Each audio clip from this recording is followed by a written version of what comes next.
இப்போது சில பேருக்கு சில டவுட்ஸ் வருது. நான் நல்லா தான் சாமி கும்பிட்றேன், நல்லா இருக்கேன், எல்லாருக்கும் நல்லது செய்யணும்னு நினைக்கிறேன், எல்லா விரதங்களும் முறையாக கடைப்பிடிக்கிறேன். ஆனால் எனக்கு மட்டும் பல துன்பங்கள் தொடர்ந்து வந்துக்கிட்டே இருக்குது. என் வாழ்க்கையில் சந்தோஷமே கிடையாது, ரொம்ப கஷ்டப்படுறேன். எதனாலேன்னு சொல்லி ரொம்ப பேர் கொஸ்டின் கேட்குறாங்க.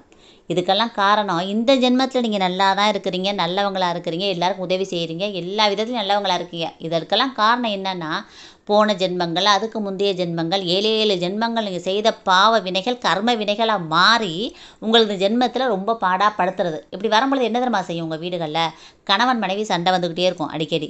வீட்டில் சந்தோஷமே இருக்காது. குழந்தைகள் நல்லா படிக்கிறது சூழ்நிலை வராது.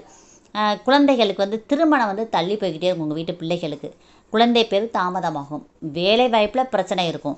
அது மாதிரி சில பேர் ஒவ்வொரு குடும்பங்களில் பார்த்தா சாப்பாட்டுக்கே வழி இல்லாமல் பல பிரச்சனைகள் சந்திச்சுக்கிட்டு இருப்பாங்க. நல்லா இருப்பாங்க, திடீர்னு அவங்களுக்கு கஷ்டங்கள் வந்துடும். இதெல்லாம் அவங்க 7 ஜென்மங்களில் செய்த பாவங்கள் இந்த ஜென்மத்தில் அனுபவிச்சே ஆகணுங்கிற தலை எழுத்து.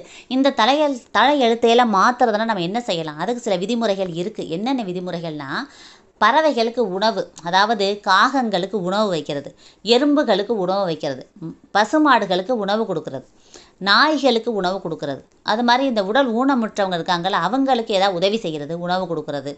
இது மாதிரி படிப்பில் பின்தங்கி இருக்கிற மாணவர்கள் இருக்காங்கள்ல, வசதி வாய்ப்பு இல்லாமல், தாய் தகப்பன் இல்லாமல் சும்மா சாதாரணமாக வளருவாங்க, ஒன்றுமே வசதி இல்லாமல், அந்த குழந்தைகளுக்கு படிப்பு செலவுக்கு ஏதாவது உதவி செய்கிறது. இது மாதிரி நீங்கள் சின்ன சின்ன உதவிகள் செய்யும் பொழுது அந்த பழைய கர்ம வினைகள் அனைத்தும் தொலைந்து போய்விடும். இதுதான் எழுதப்பட்ட விதி. அதனால் இதை ஒன்று மட்டும் ஃபாலோ பண்ணுங்கள். நீங்கள் யாருக்கும் பெரிய பெரிய உதவிகளை செய்யவே வேணாம். எறும்புக்கு சும்மா வெள்ளத்தை கூட பொடி பண்ணி நாட்டு சர்க்கரை கூட அப்படி தூவி விட்டு போங்க, பச்சரிசியை தூவி விட்டு போங்க. ஒரு முக்கியமான இடத்துல ஒரு கோயிலுக்கு போகும்போது அந்த மரத்தில் தலை விருட்சம் இருக்கும். அந்த இடத்துல ஒரு அரச மரமோ ஏதோ ஒரு மகிழ மரம், ஏதோ ஒரு தலை விருட்சம் வேப்ப மரம் இருக்கும். அந்த இடத்துல ஒரு பச்சரிசியை தூவி விட்டு போங்க. காலையில் எந்திரிச்சோன்னா காகத்துக்கு ஒரு கைப்பிடி உணவு வைங்க. அது போதும் வாழ்க்கையில். உங்கள் வீட்டு பக்கத்தில் பசுமாடுகள் போனால் ஒரு பக்கெட் தண்ணி எடுத்து வைங்க, 2 வாழைப்பழத்தை வாங்கி கொடுங்க, இல்லை ஒரு அகத்திக்கீரை கட்டு வாங்கி கொடுங்க. அது போதும் வாழ்க்கையில் மிகப்பெரிய வெற்றி அடைஞ்சிருவீங்க. எந்த துன்பங்கள் வராது உங்களுக்கு. உடல் ஊனமற்றவங்க இருந்தாங்களும் ஏதாவது உதவி செய்யுங்க. சின்ன சின்ன உதவிகள் தான். தெருவில் நாய்கள் இருக்கும், 4 பிஸ்கட்டை போட்டு போங்க, அதுவே மிகப்பெரிய உதவி தான். இதெல்லாம் நீங்கள் செய்ய உங்கள் வாழ்க்கையில் மிகப்பெரிய முன்னேற்றம் இருக்குது. உங்கள் வாழ்க்கையில் பழைய ஜென்மங்களில் கர்ம வினைகள் எல்லாமே அழிஞ்சு போய் இனிமே உங்கள் வாழ்க்கையில் நல்லது நடக்க ஆரம்பிச்சிடும். இதுதான் முக்கியமான சூட்சும ரகசியம். இதை டெய்லி ஃபாலோ பண்ணுங்கள். ஒன்றும் வேணாம்.